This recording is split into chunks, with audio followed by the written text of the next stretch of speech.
Havana, the Caribbean Babylon, didn't get its name by chance. Altogether 2 million Spanish, Indian, African, Chinese, mulatto, and other peoples live here together in peace.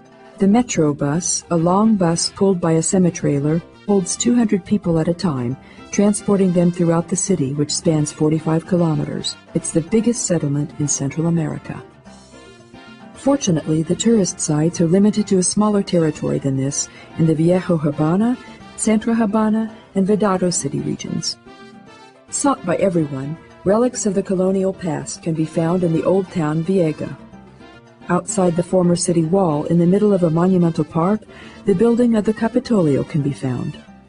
This huge palace with a white dome is the symbol of the American influence. It was built in 1929, taking the Capitol in Washington as a model.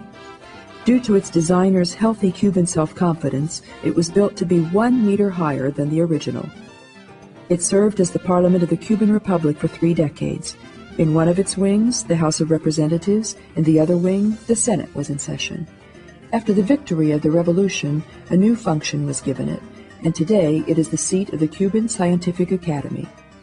Because there is a lot of room left in it, the Museum of Natural Science and the planetarium were also set up here. The 208-meter-wide facade looks onto Martí Esplanade, which is always busy and broadens to become a square.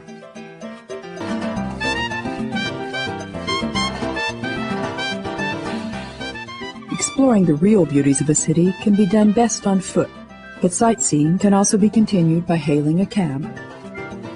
In the street opening opposite, we can find El Floridita, which is a bar and a restaurant in one and is one of the most popular in Havana.